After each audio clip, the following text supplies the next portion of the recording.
Professor Mesh. Namaskar, sir. Namaskar. Joshi ji, namaskar. It's my pleasure to welcome you all. Good afternoon, good morning, good noon.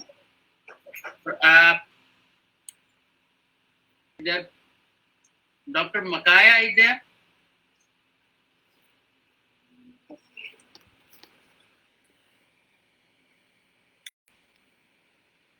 Dr.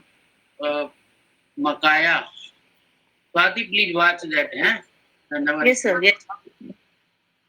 Okay. So, it's my pleasure to welcome you all on this very great day, International Day of the Tropics. Dr. Makaya has joined. Wonderful. Welcome, Dr. Makaya. Welcome, everybody. Thank you very much. Greetings all. Wonderful. So, very happy to see you today. This day of International Day of the Tropics 2021. The theme of this year is digital divide. Already there are so many problems in tropics. I will just share something or our panelists will discuss. We have wonderful panel, very carefully selected eminent scientists, eminent researchers, mostly academics, policy makers related to tropics.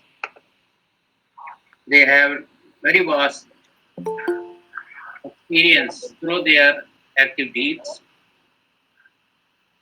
Need not to say, you might have seen them. I will also read the biodata. All of them, they have very different expertise to highlight the problems or topics. And this day is very important to highlight the problems of environmental problems. We have with us eminent scientists from India, basically leading scientist in Indian environmental science, Professor C.K. Varshney. Then we have Professor Marta, Fischer from Brazil, University of Parana. We have Dr. Wilkister, Moturi, Egerton University, Kenya. Professor E. Makaya, President Hanell International, London. Then we have Dr. R. Balasubramanian, Singapore University, Singapore. We have Dr. Manish Dabhade, School of International Studies, JNU. Professor P.K. Joshi from School of Environmental Sciences, JNU. Unfortunately, we don't have our co-host, Dr. D.T. Bhutia, because he is sick from this morning. Then we have a young holistic leader, Manjul Panwar, MSc, PhD student of our school. Then program officer, Swati Singh. Every time we at the School of Environmental Sciences, we are organizing some event. ENVIS is a project of Ministry of Environment, Forest and Climate Change. We are having a partnership for resources in geodiversity. And this ENVIS Center is celebrating most of the days of relevance in collaboration with the ENVIS Center of Sikkim. At the same time, I'm involving young students. I have started one program called Young Holistic. is a part of holistic environment, integrated approach for environment. Their students participate and host some event and then kind of it's a platform for leadership, all-round development of the student. So it's a partnership with this program and event organizing of EU program. I will read detailed biodata when sequence comes. But let me also share something before I invite first panelist to CQ Varshney. We have to analyze what are the problems of tropics, what are the richness of tropics, and what we need to do. I got one very old literature, one paper written in 1908, in the Bulletin of the American Geographical Society, and here is the reference. It's not today, 100 years, more than 100 years back also, this was the subject, some problems of the tropics, and the author of this, Robert Backward, Harvard University, he writes that tropics are rich resources, but their voluntary approach to our higher civilization is not. Then he compares this ignorance, superstition, physical powers, and over the intelligence, then foresight, thought, he compares. So there is it's more than 100 years ago also, it was realized that tropical region is rich of everything, but their self-motivation is less, so it should be developed through those who are overactive, those who are doing more research, developing new technology, and that is used. So that was the thinking, and since then, tropics have been utilized for resources because self-motivation. So let us have, today we should develop self-motivation so that all resources, all kind of new civil society is formed. This is something we have to do. We have a lot of richness, like we are full of natural resources, a lot of biodiversity there, different types, starting from all from east to west. Then we have a lot of, most of the population live in this area. They are rich in solar and wind energy. We can think of that, full of that. The very old history of civilization, probably that can be blended with new modern science. Issue of environment related with very general. Everybody knows deforestation, air water soil pollution, solid waste disposal, and problems of advanced research. Already this paper is really still it is valid after more than 100 years, and climate change needs everybody. But we need to do holistic approach. We have integrated approach, taking all the components together, and then let us have. That is what temperate region has also done in terms of putting all efforts and using all resources from tropics. So that kind of self-motivation is required to go for that. And that is how the theme digital divide we can check through, because digital divide is also basically requiring some kind of social engineering. And for that, very active, positive thinking political system. So considering all this importance from basic research to basic science to politics, I thought of this panel, which is having all kind of academicians, which can put their mind and just tell what is the way forward on this day. I once again welcome you all, and I thank all the speakers, panelists. They very readily agreed for the benefit of our students, mostly our audience students. So I welcome all the students and also the participants who have really shown their interest. Thank you to all and welcome you all once again. Now I go to panel invitation, and I extend invitation to our beloved senior professor, Professor Emeritus, Professor C.K. Varshney. Professor Varshney has been our teacher and also a guide for environmental science in India. Professor Varshney is very rich in thoughts.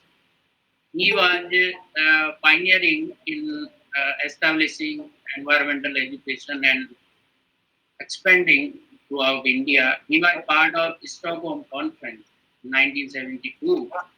And luckily, I am also dean of that school where Professor Varshney was dean several years back. Professor Varshney has expertise in wetland management. He is also associated with Ramsar Convention, and he is deeply involved in various wetland management in India. He is related to various ministry and policy in India. In fact, the environmental protection, what you see in India, everywhere Professor Varshney is involved. And I tell you, Ministry of Environment, Forest and Climate Change is so active that India was the only country in developing country category that submitted a climate change report in 2012. Very nice report, it's a very detailed report. So Professor Varshney also was a teacher at BHU, and he has been associated with the Asian Institute of Technology. Without now much wasting of time, I invite Professor Varshney to say you got to share your thoughts on this occasion. And Professor Varshney has sent his slide to me, so I will share his slides, and then he can go ahead. Sir, I am sharing your slide. Thank you, Dr. Umesh, Professor Umesh, for organizing this webinar on a very important topic, which is seldom discussed in its entirety and from a holistic perspective to deal with the problems of tropics. In fact, the tropics were never given the kind of attention that they so richly deserve. It was only in 2014, and the next slide, please. It is only the 2014 that a report was prepared with the help of about 18 institutions. And it was the Myanmar Prime Minister or Nobel laureate who took to herself to really champion the cause of tropics. And the report provided about the tropics, their issues and their problems. And this report was submitted to United Nations in 2014. And the processing of that took another 2 years. In 2016, United Nations have declared that 29th of June will be celebrated as International Day of the Tropic, the day on which the report was completed and presented to UN. So since then, we have been celebrating the International Day of Tropics. And tropics are very complex and have many different dimensions. And they are actually, to my mind, the very, very foundation of entire global climate, economy, and welfare. What have remained neglected? Because they are so complex and because that their issues are so diverse and so different. You name an ecosystem which is not existing in tropics, except of course the Arctics or Antarctic. Otherwise, we have got high mountains, we have got the snow-cleft mountains like Kilimanjaro, and we have got everything that you can name, deserts of the highest kind, as well as the marshes and the best quality and highest quality of forest that we have. And we have got grasslands, and we have got perhaps everything, the freshwater lakes, the largest freshwater lakes are existing in tropics. So I think that here is a area, the next slide, will tell you that it is 23 degrees above the equator and 23 degrees below the equator. That is the area which is known as tropics. It has many different countries in it, and about over 100 countries are present in this geography. And they provide 40% of the land area of the globe. And they have got about previous slide please. And they have got 80% of the biodiversity that is present. It is about 99% of the wetlands, or particularly the mangroves which are present there. And about 40% of world population lives here. And it is estimated by 2030, 50% of the global population will be living in this region. And therefore, by all counts, they merit a very serious attention from every perspective that we can think of. And it is in this context I would like to say that the total forest area in this region is about 2% of the total global area, which supports 80% of terrestrial biodiversity. So you can see the kind of richness that this area has. Next slide. The topic of my lecture is about issues and the challenges and the way ahead. What is to be done, road ahead. Now let us first understand few very unique features of tropics. Tropics receive the greatest blast of solar energy. And it will not be wrong to say that tropics are the powerhouse of the entire planet. The kind of thermal stratification that you see on either side of the equator is entirely because of the wind pattern that they generate as the heat is maximum, air rises and moves towards either pole. And there the cold air comes back, and this is known as famous Hadley cell. It continues, and thus the heat is distributed and makes the entire north above the tropics livable and provides the basis of the various activities that they indulge in.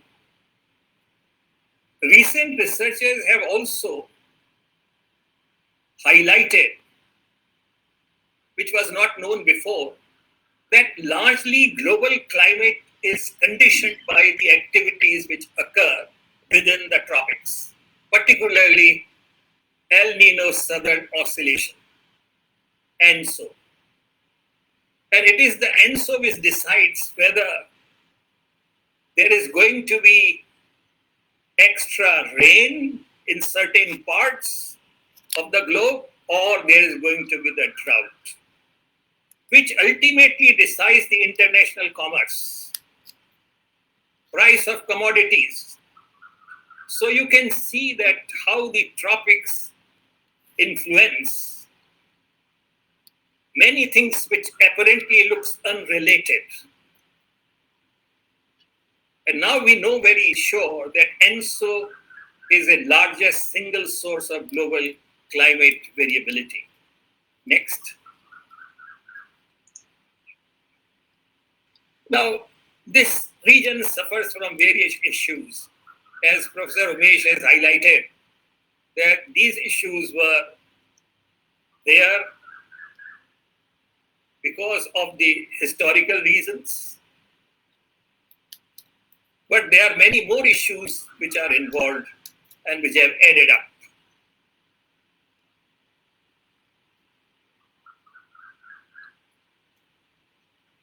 It's where most of the people will be in this tropics. It is where most of the children of the world are.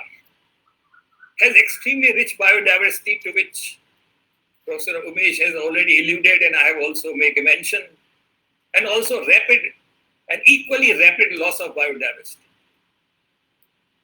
It is the highest rate of loss of biodiversity in the globe that we experience in tropics. It has greatest diversity of culture, religion, language, rituals, whatever you may have, dresses, lifestyle, and anything that you imagine. Scripts.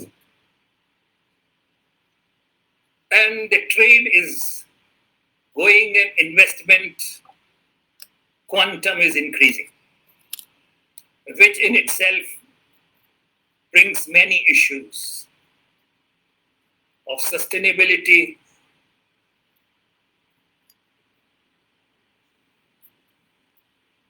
supply chains, and whatnot.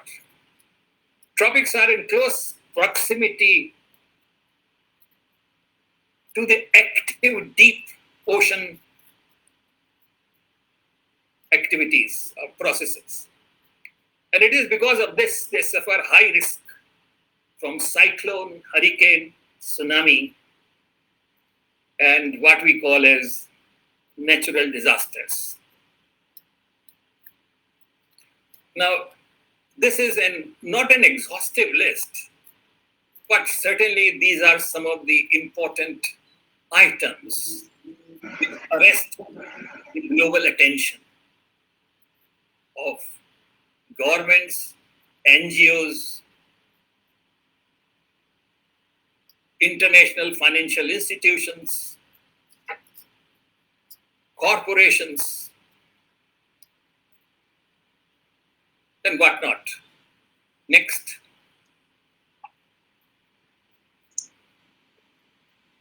Now, many of these issues present and pose great challenges. And among challenges are high rate of deforestation and loss of biodiversity. We must understand one thing about biodiversity loss. When we say that tropics have highest biodiversity, what does this mean? Does it mean that Brazil is only responsible, or Bolivia, or Indonesia, or tropical Australia? We must understand that this is an international common. It is not the loss of the country or the tropics. It is a loss of the entire globe if the biodiversity loss and erosion continues the way it is going on. So I think it's a global asset. And therefore, to take care of this global asset, it is the responsibility of the global community and not only of the individual country or the region. Growing impact of climate change. Climate change is a non-avoidable consequence or of our legacy activities, particularly of the north and particularly of the areas which are outside the tropics. And its impact on the tropics is the highest because in tropical environment, temperatures remain more or less constant. And therefore, any change creates a total imbalance in the entire fabric of the biodiversity and the natural processes. Water shortage has emerged, another issue. Increasing forest fires, bush fires, peat fires that we have experienced in Indonesia, that we have experienced in Australia, and that we have experienced and are experiencing in Brazil. Thousands of forest fires simultaneously are taking place, which means that most of the forests which are supposed to sequester carbon dioxide are now past the tipping point, and they are contributing to emission of the carbon dioxide because of the deforestation, which releases huge amount of carbon, because of the frequent fire and over larger and larger areas, which last for longer and longer time, and the water shortage, acute water shortage.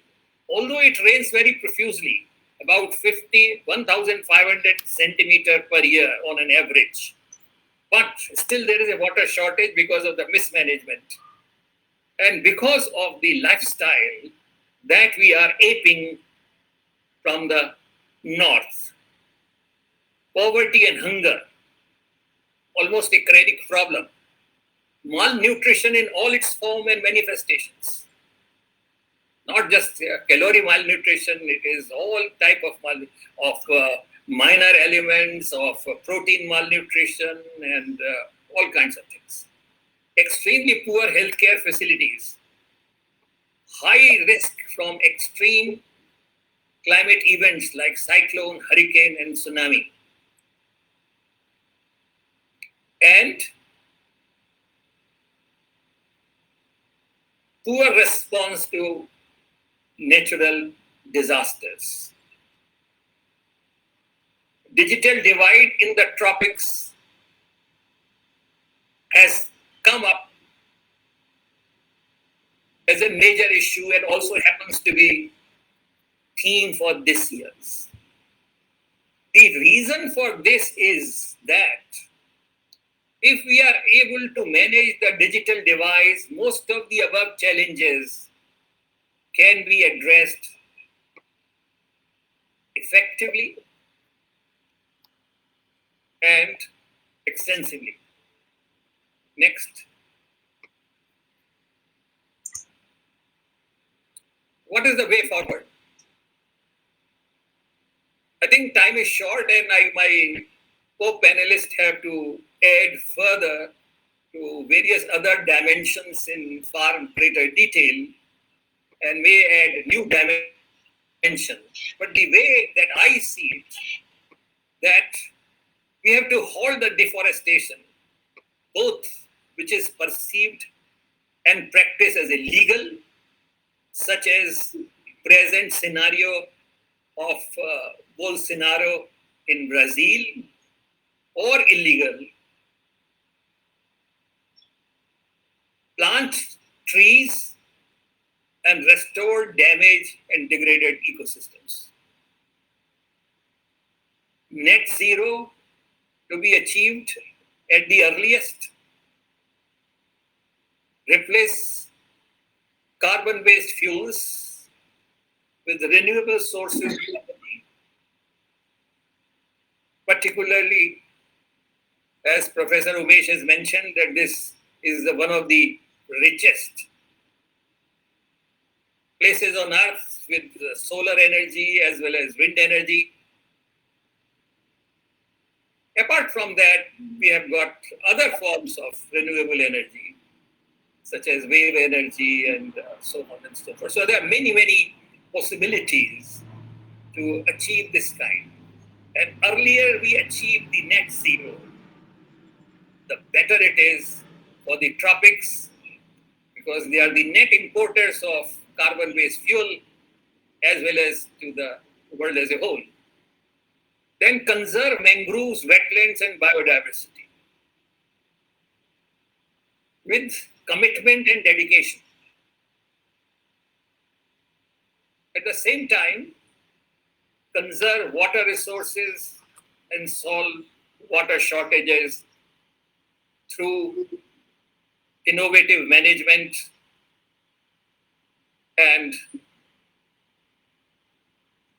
by modulating water usage and lifestyle. Stop land use changes involving expansion for commercial crops. Particularly, there are 3 villains. One is soybean, or maybe sugarcane also. Second is ranching. Third is coca for coffee.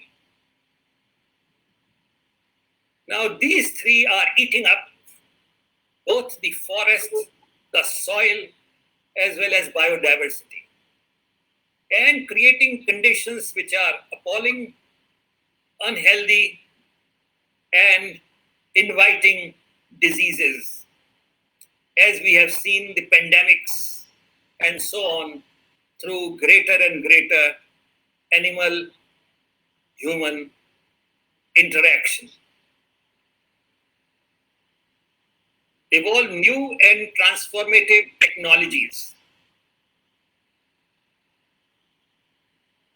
It is not a question of adopting what already exists. They are poor technologies, they are environmentally damaging technologies. So I think the new and emerging technologies which are transformative, we have to select. New paradigm for economic growth, which is not guided by GNP or so on, but other environmental and ecological factors as prime indicators. So I think we have to, as we are now discounting the carbon-based fuels, similarly we have to discount these economic parameters which have so far guided the development of the North, which Professor Umesh has said is more developed. But let me make an observation. This development of the North is totally subsidized by the tropics in more than one way. So I think it is time to really have a proper understanding of the primary resources of which the tropic is the main exporter. And in the absence of not realizing the real value of the goods exported, you find that tropics have been subsidizing the North in a big way and decade after decade. And that is a reason that they are contributing to the progress and the affluence of the North to a significant way, if not entirely. Expanding education and healthcare facilities and closing the digital divide, which is inevitable. That is also the theme, the aim of is to promote advocacy, awareness, and action with speed and determination. Now, when we talk of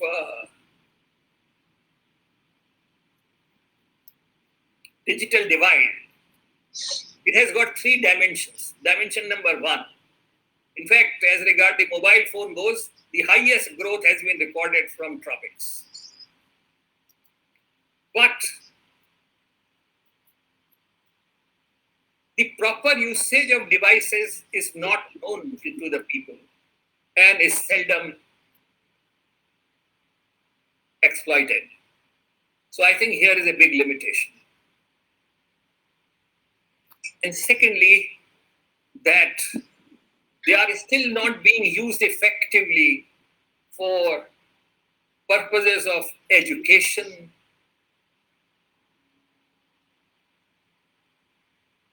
social messaging, for sharing experiences and improving the lives of the people in interior, as well as using and interconnecting with other devices. So mere possession of a mobile phone, which is far better than conventional telephony,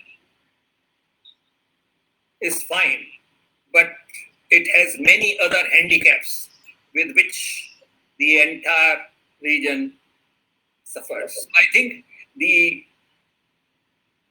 education in this regard is very important so that these devices can be used for spreading education, spreading healthcare message, guidance, and healthcare support, and for bringing social change and improvement into the life of the people. And my last message before I say in close is that we have not to aim the north, but tropic-centric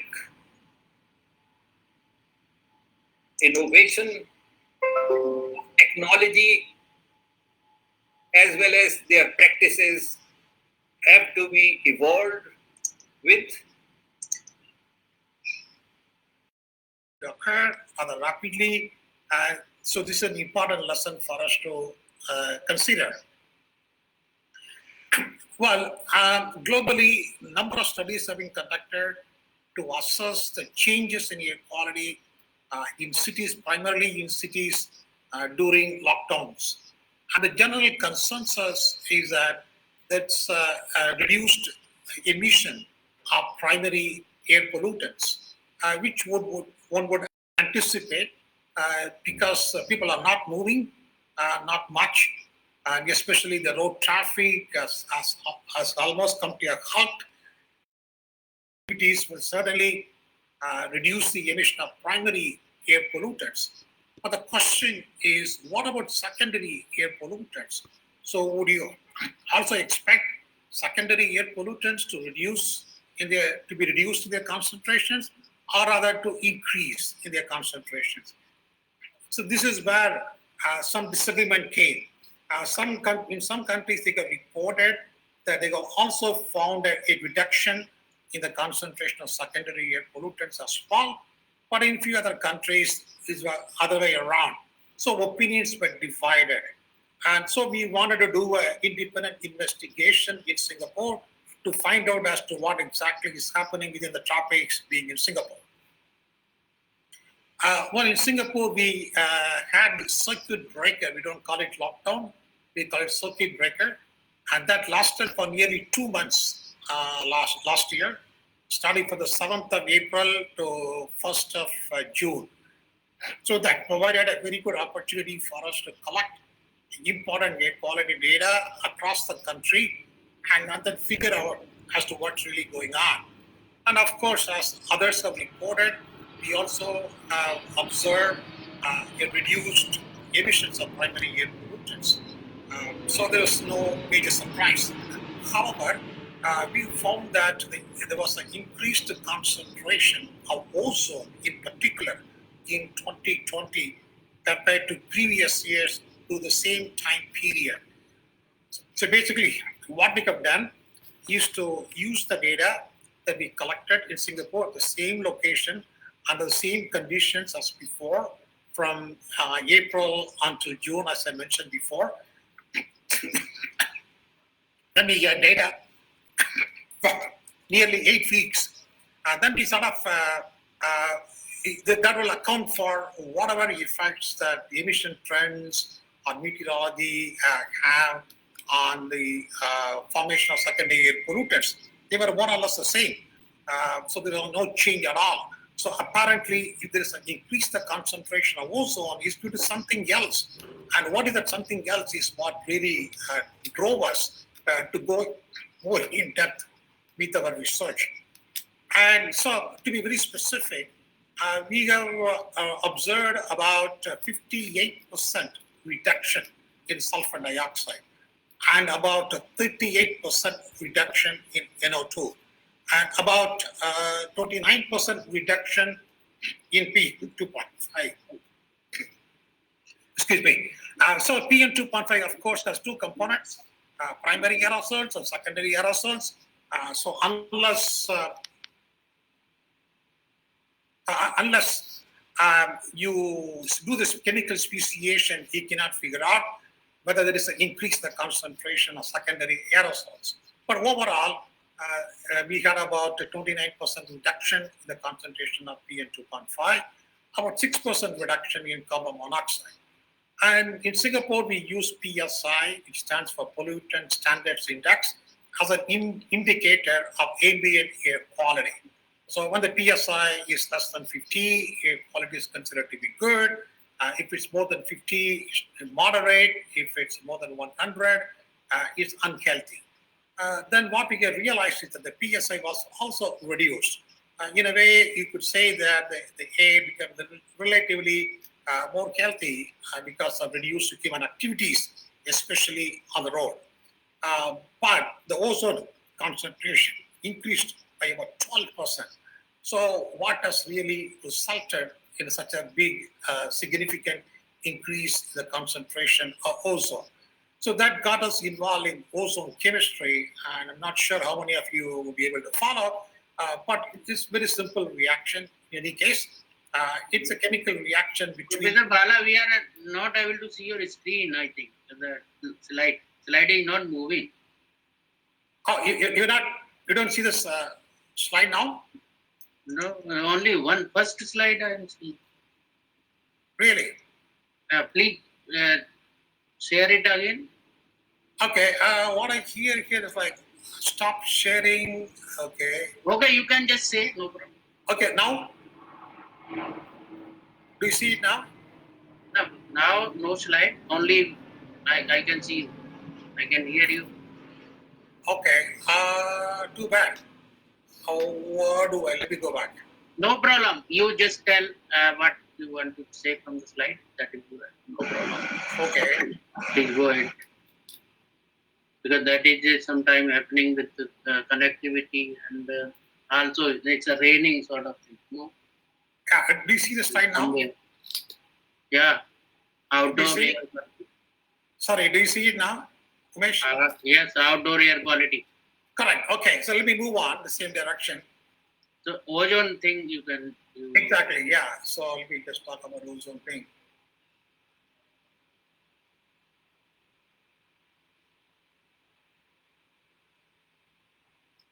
Yeah, this is what I was talking about.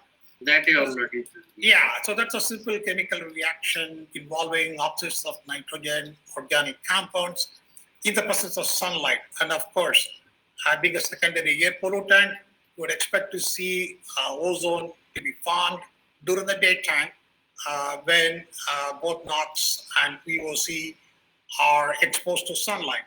Then we have a set of complex chemical reactions happening. Essentially, what we are doing here is to convert or oxidize NO, nitric oxide, to NO2, nitrogen dioxide. And the nitrogen dioxide dissociates and to produce atomic oxygen will combine with O2, molecular oxygen, to make ozone. So as simple as that. But at the same time, there are several factors to consider in terms of the formation of ozone. And the first factor here is a shift from low to high VOC to NOx ratio during the circuit breaker period. So usually the ratio, VOC to NOx ratio will be rather low. And the reason is that we have a lot of NOx compared to organic compounds in most of the cities, and therefore the ratio will be rather low. But in this instance, as I mentioned before, we found a significant reduction in the concentration of NO2. As a result, the ratio rather increased during the circuit breaker period.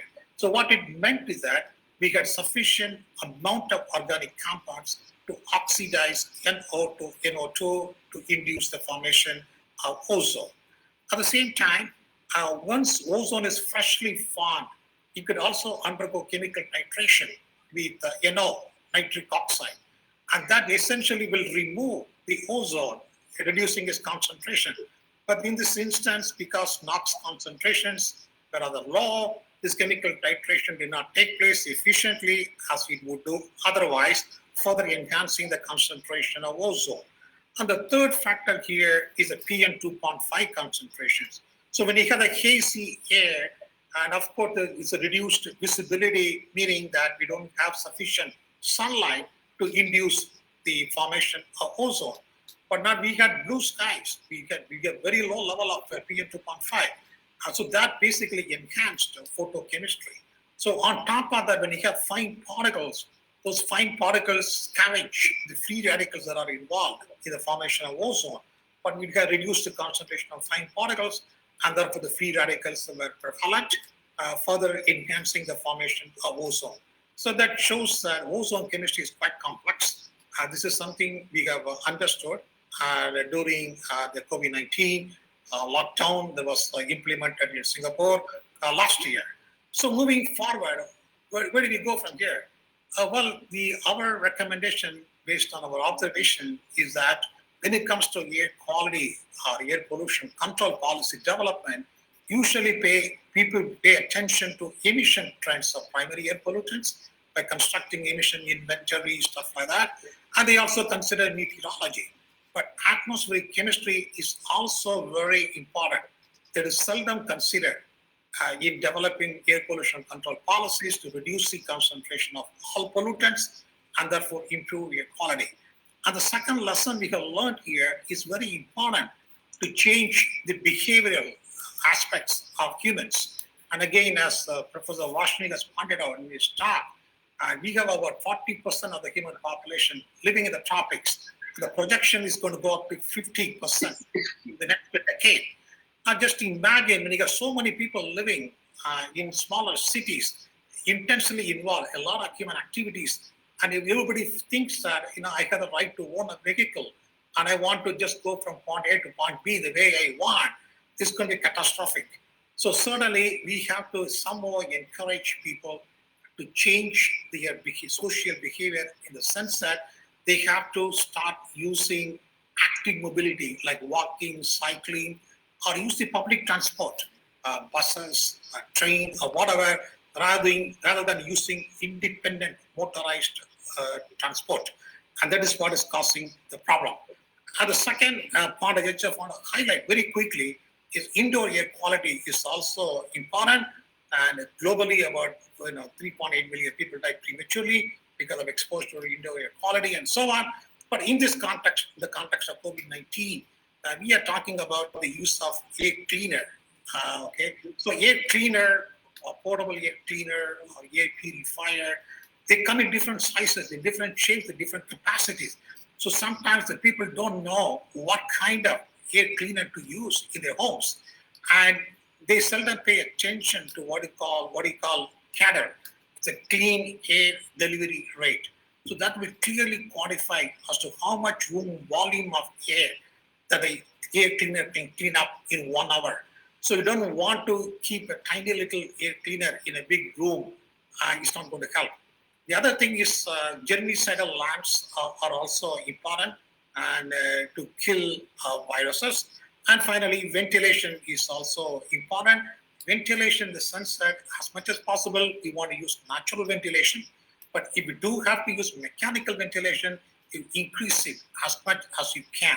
Although it's not good from the energy consumption viewpoint, in the current situation, that would help a lot. To summarize my talk, finally, In the case of indoor air quality, we are talking about a combination of ventilation followed by air distribution, filtration of air, and disinfection is the way to go in order to protect the people who remain indoors. With that, I stop here. Thank you. Thank you very much, Dr. Bala. Wonderful that you have very brief highlights. I think the students will be benefited with that. Now, Professor Makaya was not there. I have committed to Dr. Manish Dabhade.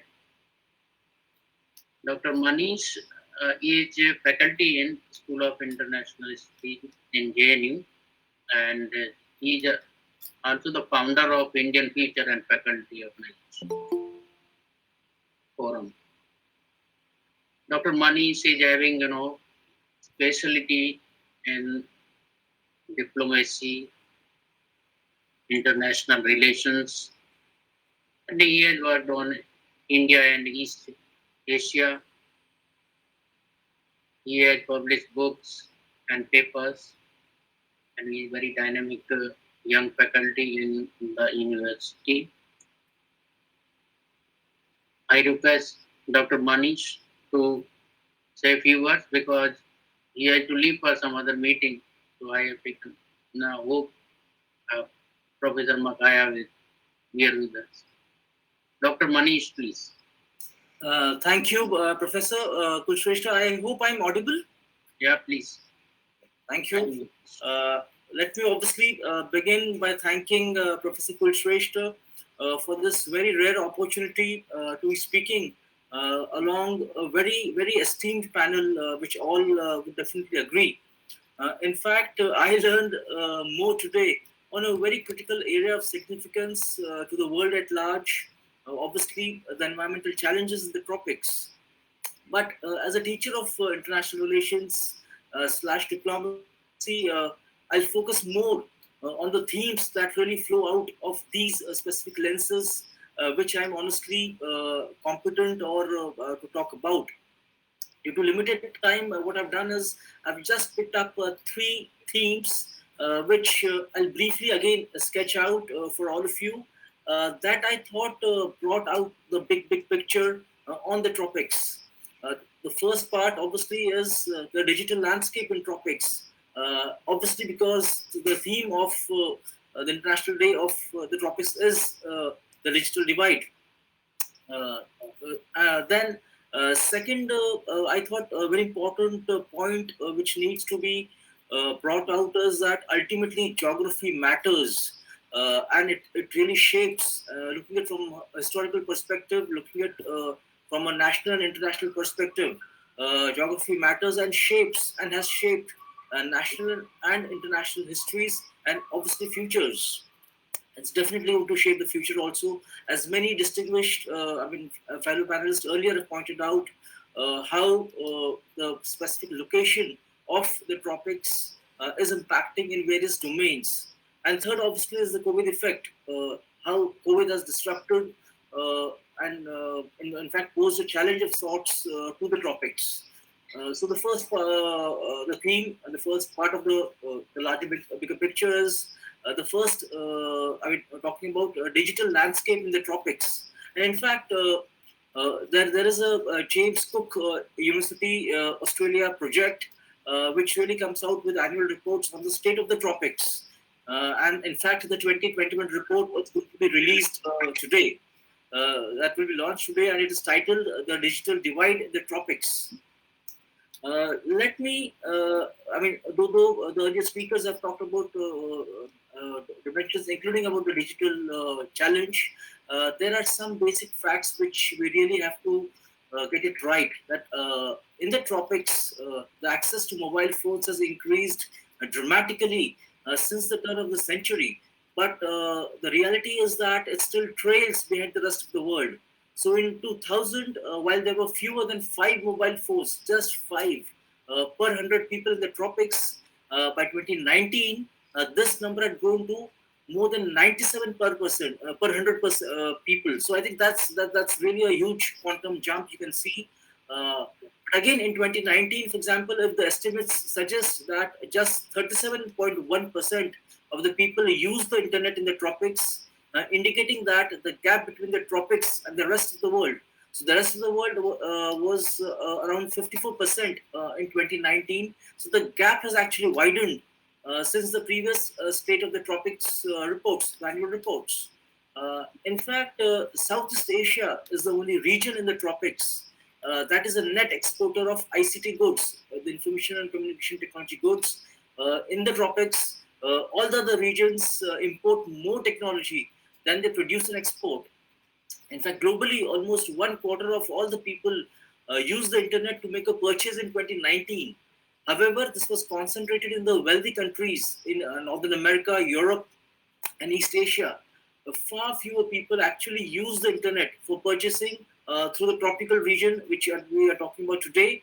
But obviously, with some exceptions like Saudi Arabia, Malaysia, Singapore, the largest, in fact, growth markets in the tropics have been Hong Kong and India. So after looking at that, I think it's very important that we should also be looking at how geography matters. And one thing which in this discussion today and even earlier looking at the reports, that geography, there is a singular salience of geography, as I was mentioning in defining national and international trajectories, futures. And in fact, I'll take you back to, in fact, more than 2000 years ago, when Aristotle, in fact, very, very famously described the world as being divided into 3 zones.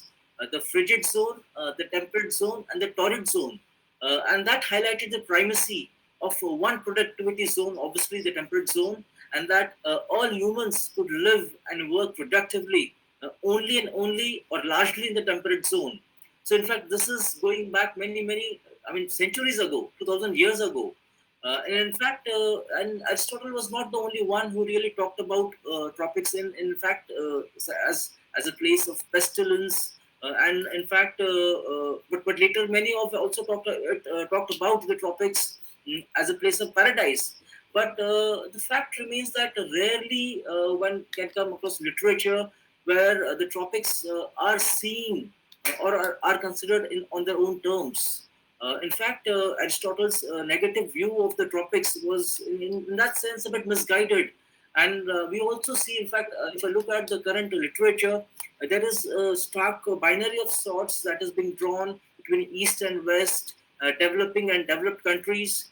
But it conveniently, and in fact, not many have noticed that it really ignores a very basic, important insight, a very critical, important insight, which Aristotle has given us about the lateral nature of the world.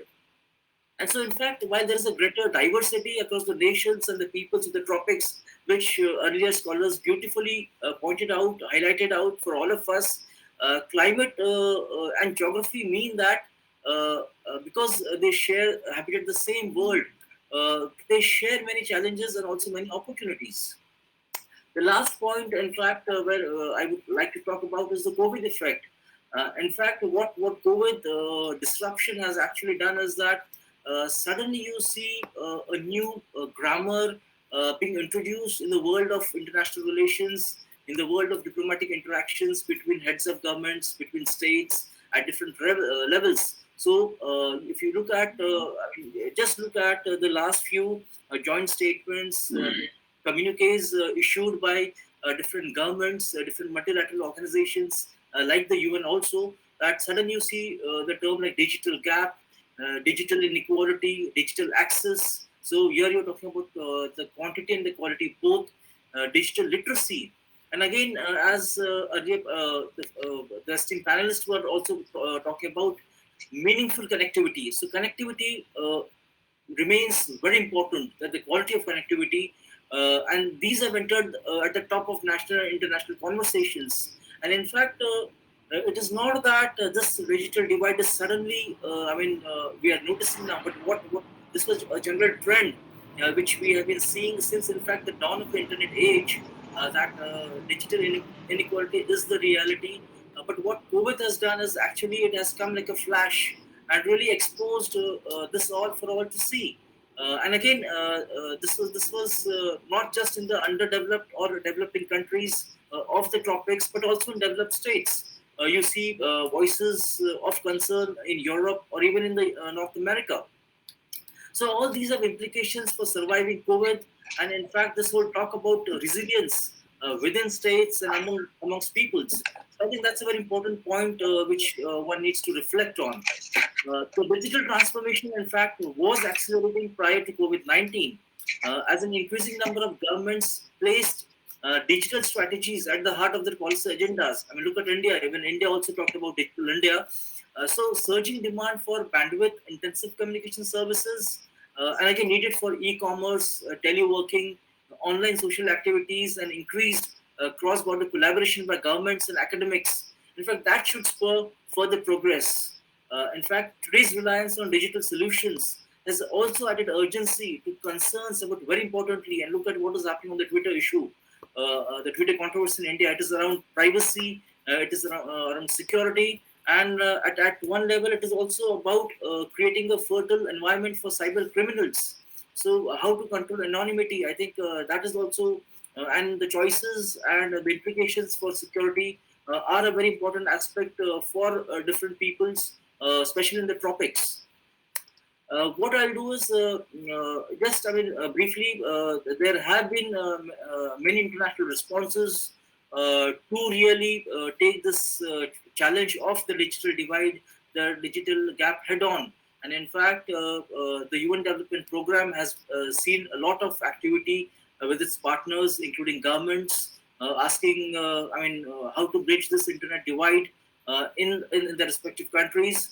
In fact, you have the UN high-level panel on digital cooperation, which provided recommendations, very important recommendations, that led to the release of the organization's roadmap for digital cooperation last year in June. There is now an alliance for affordable internet. Very importantly, UN Secretary General Antonio Guterres, he remarked to a virtual high-level meeting on the impact of rapid technological change on the achievement of the Sustainable Development Goals in New York in June 2020, where exactly he talked about these sorts of issues about digital divide. In fact, there was a high-level thematic debate on digital cooperation and connectivity convened by the President of the UN General Assembly, 27th April 2021. And again, you see lots of joint statements. For example, in March, India, Finland had a virtual summit where the importance of bridging the gender digital divide in education was highlighted. You had the ASEAN giving a joint statement at the conference on digital transformation of education systems throughout ASEAN. So this is the thought with which I would like to conclude, is that we have in fact entered a new era of sorts, triggered obviously by COVID, where a new grammar of digital rights has been talked about, and I think that is so much important for achieving the Sustainable Development Goals, which the world is talking about. And in fact, this whole Vasudhaiva Kutumbakam logic, the idea of India, of the Indian civilization, that the world is one family, I think it really assumes significance, and I think that is the mantra of sorts which states should be looking at when they're talking about bridging the digital divide. So I think I'll stop here. Thank you so much for patiently hearing me out. Thank you. Thank you very much, Manish. It was wonderful, awesome. You were saying something that you are not expert in this topical. You are really, commanding international politics, and especially in topics related to environment. Thank you, Manish. And because you are already scheduled to another meeting, I thank you very much. Now I invite Dr. E. Makaya from London. Professor Makaya, you are there? Yes, I'm there. Good afternoon. Sorry. You were not there, so I invited other speakers so that it should be finished in time. Now, Professor Makaya is the president of Hanell International. It is located in London. He is the president of that and having a network of environmental practitioners registered in the Makaya is a water and environmental engineering expert with keen interest in water resources management, hydrodynamic modeling, and pollution control. He is an accomplished researcher who sits on many academic and professional boards. He graduated with Doctor of Agriculture Science degree from University of Kassel, Germany. Professor Makaya is a university lecturer and researcher with more than 30 peer-reviewed journals.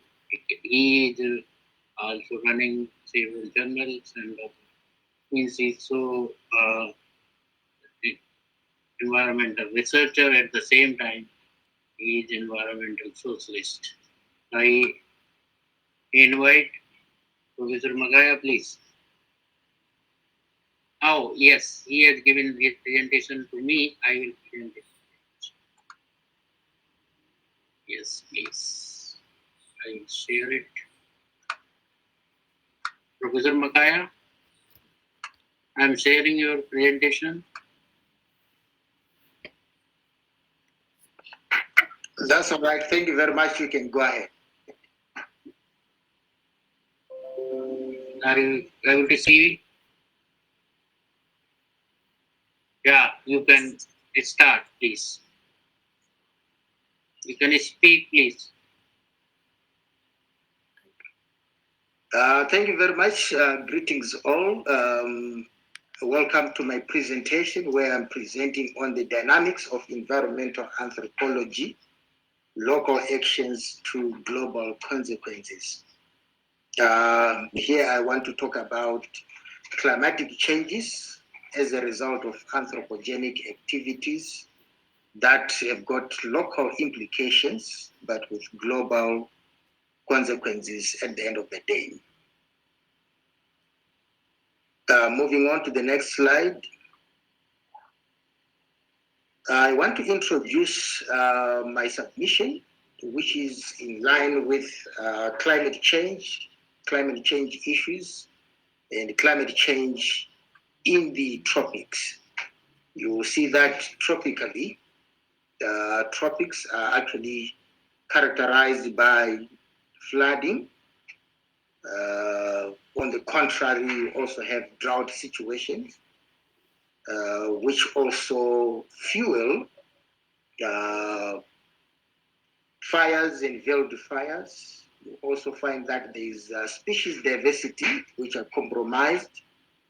And by virtue of being tropics, you find that there are quite a number of constraints that go with biodiversity.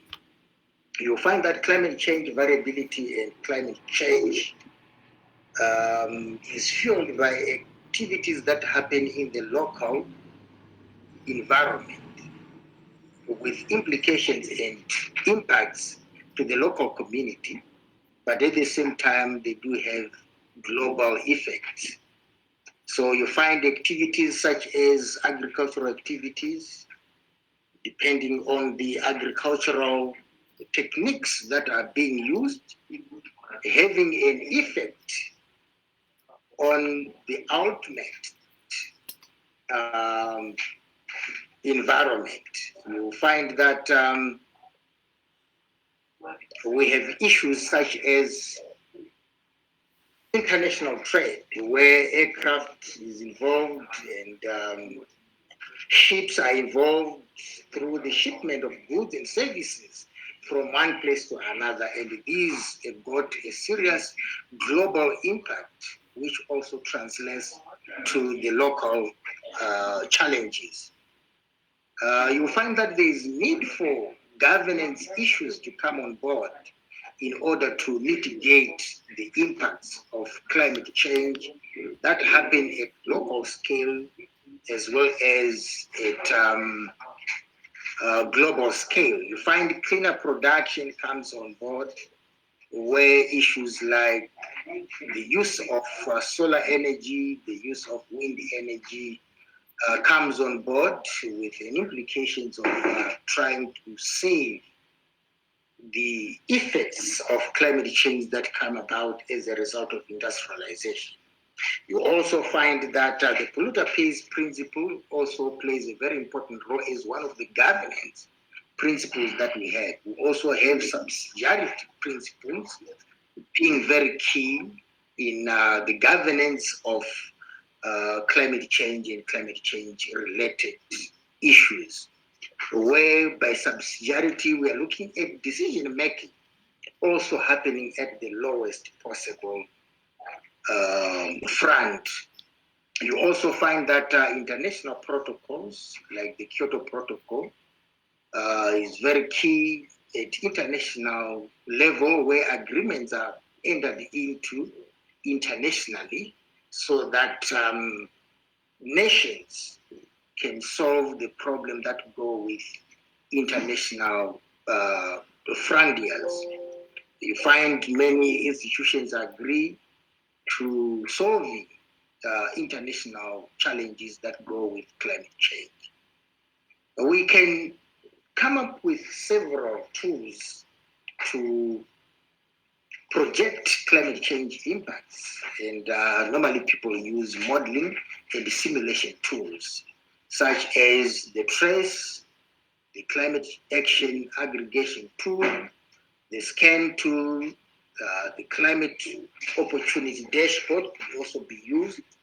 You also find that GIS and remote sensing could also be used in order to project the impacts of climate change. The rationale for climate change mitigation and trying to project the impacts is to ensure that people and institutions are able to foretell the situation in terms of the climate change and climate change impacts. In order to solve the climate change related issues, there's need to build the resilience.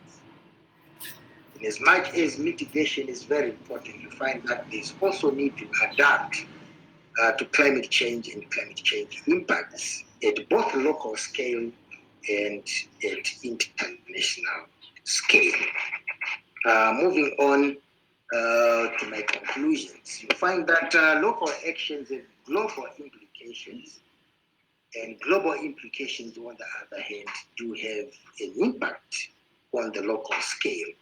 Anthropogenic activities transcend beyond political boundaries, and as such, it is very important that each and every actor in the climatic platform is cognizant of the impact of their activities at that local scale.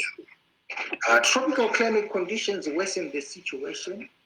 This is because in the tropics, the temperatures are relatively high, and as such, this can also be an agent of propelling climate change related issues and concerns, like particulate matter transfer. You also find that there are trade-offs between tropical climate and human activities, and this is very, very important. Moving on, you find that I do have a couple of questions that I want to pose to this panel, which each and every one of us should take away and be able to reflect on. The first question is, who accounts for the local actions? How effective are local actions against climate change? Are tropical environmental dynamics uniform throughout the tropics? Are the global actions accounted for? In whom? To what extent are local actions with global implications disclosed? This speaks about the disclosure. Are nations and institutions fully disclosing the impacts and implications of their activities? The next question is, then who should do what to mitigate these actions with transboundary effects? And lastly, What are you doing as an individual, as an institution, or as an organization to reduce the impact of your own actions? And lastly, let me take this opportunity to thank the organizers of this meeting, the coordinators, the sponsors, and all who have managed to attend. Thank you very much. Thank you very much, Dr. Makaya, for your very brief and very useful presentation. Now I request our colleague, Professor P.K. Joshi, to share his thoughts. Let me say a few words about introduction of Professor Joshi. Professor Joshi is our colleague in School of Environmental Sciences, JNU. He is expert in RS, GIS, GPS, climate change, ecology.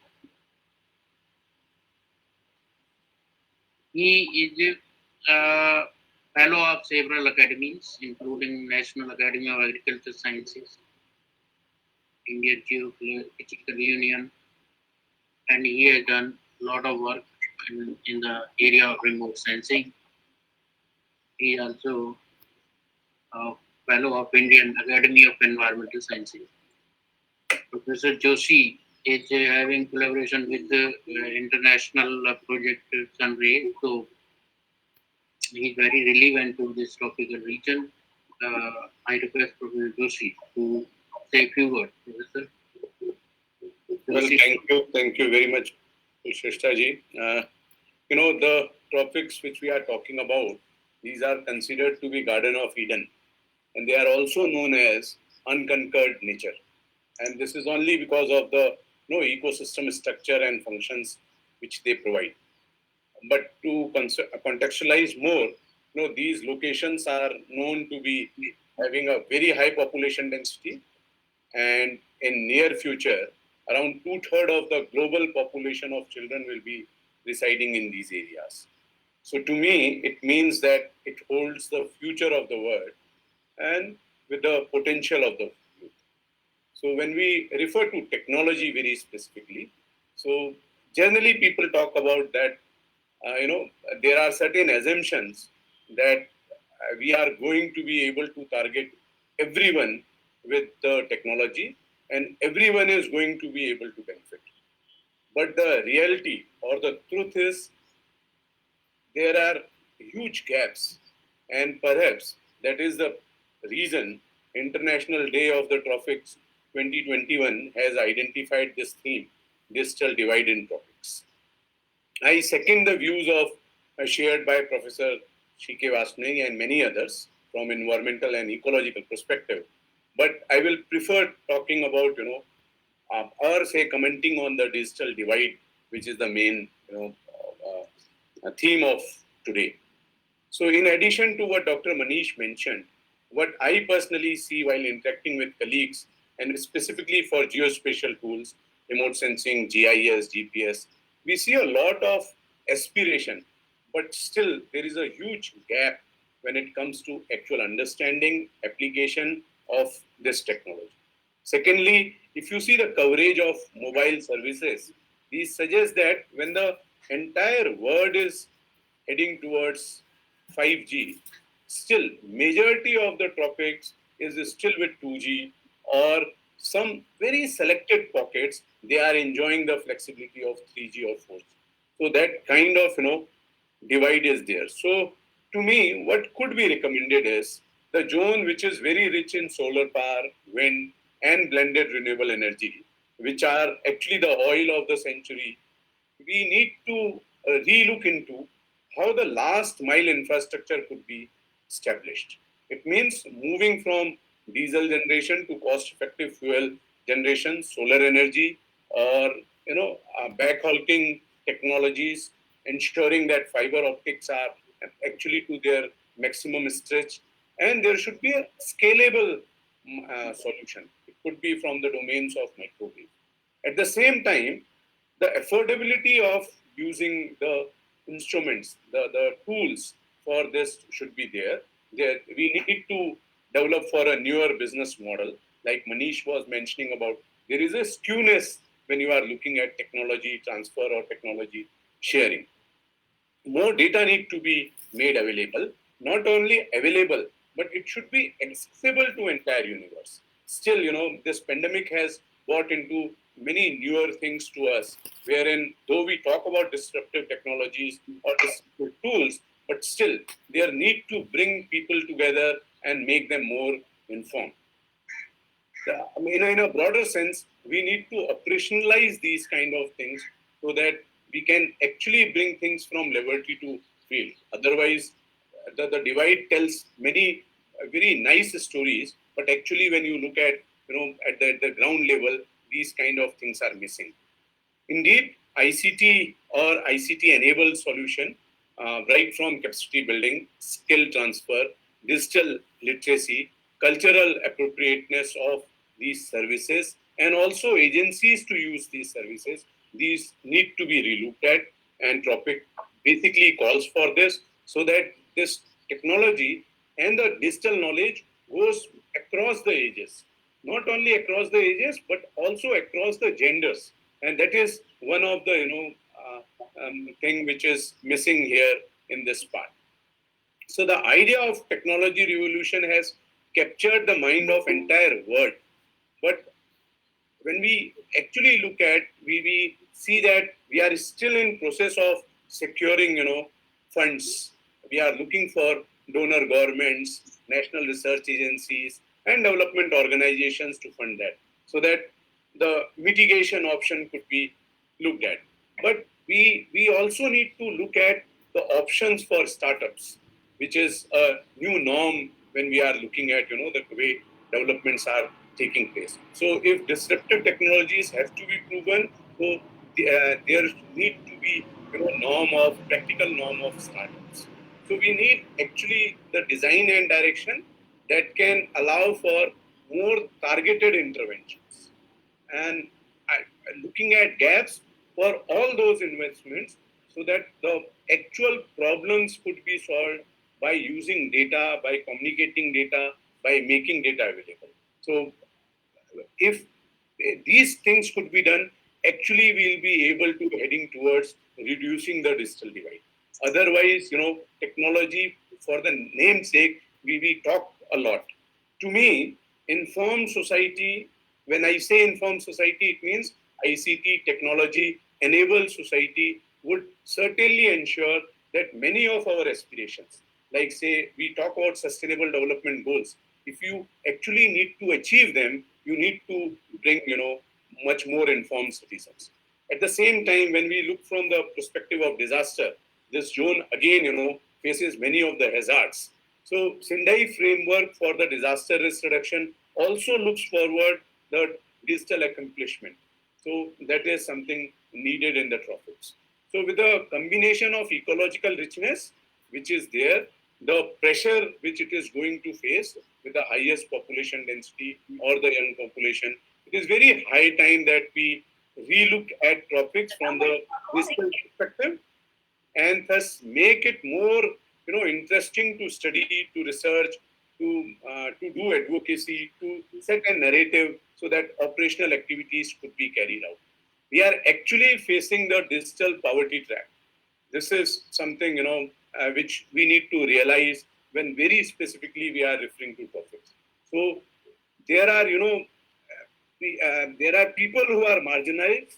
They fall much farther behind when technology comes into picture. Whereas it should be enabler. It should, it should carry out the hand-holding so that everybody can be benefited from this. So let's see, how it could be exploited or optimized thoroughly so that the real targets could be done. So while the future may hold universal internet access, we still need to see how do you operationalize it.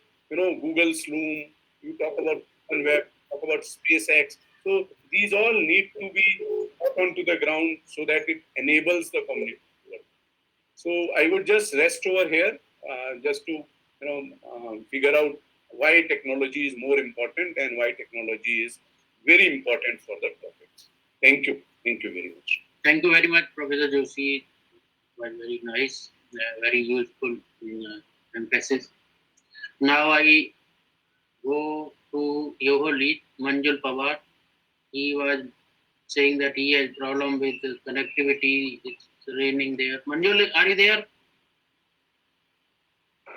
Manjul. No, sir. I think he's not. He has some problem. Raining, so connectivity is not there. Now another speaker, he got sick since morning. He is our co-host. So now he is also not there, although we are running short of time. So directly going to Swati Singh. I request Swati to propose vote of thanks and also tell about the competitions that we organized on the occasion of this International Tropics Day. Swati, please. Yes, sir.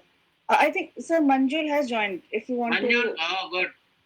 So Manjul is Yoho lead, and Yoho Young Holistic is a program for students under holistic environment. Manjul is doing PhD, and he was part of these organizing these events. Manjul, please say a few words.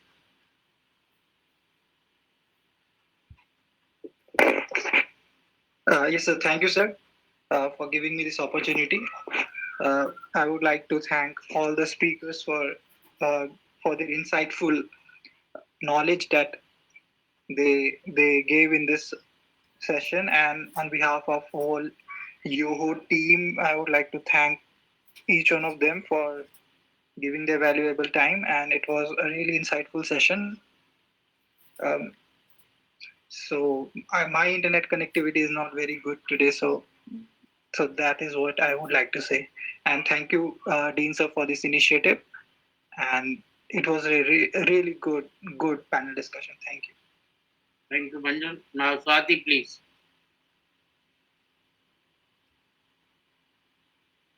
Am I audible? Yes. Okay. Yes. First of all, I would like to thank. I would like to. Yes. You want I to would have like some connectivity problem? No, it's fine. Actually, first of all, I wanted to share the result of the essay competition we conducted. So, just a minute. Are my slides visible? Yes. Is the result visible? No. There is something. But again, you say again. Okay. So just a minute.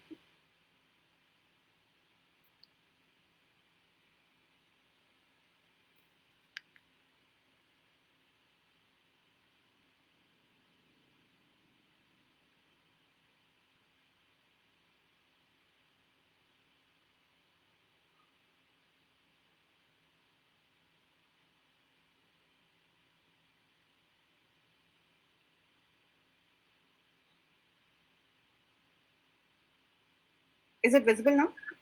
Yes. Okay.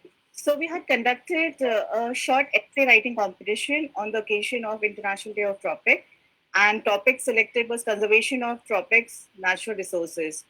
We got really interesting and nice write-ups by students and young people. So in going order merit-wise, first position was acquired by Asta Joshi. Second, Yuva Raj Chintni. This has been submitted by our co-partner from second. Third position is being shared by two participants, Ananya, Anesha Mishra, and Pankaj Kumar. So we would like to congratulate all of them, and it was really nice that they participated in such kind of event. Right. So And this result would be available on website, so they can check the results. All the students can check the result. So coming on to formal vote of thanks, I would like to thank Professor C.K. Varshney, sir, for giving us such information from the base, right from the days things were established in the environmental field. So it was really helpful for all the students and the young people working in the research area. Professor Marta L. Fischer for sharing her views, and then Dr. Wilset N. Moturi for her work and how the tropics and the various problems being faced by the tropic. Thank you, ma'am. Dr. R. Balasubramanian, sir, thank you for your study in Singapore region and how about the primary and the secondary pollutants, especially during the lockdown and the circuit breakdown in your country.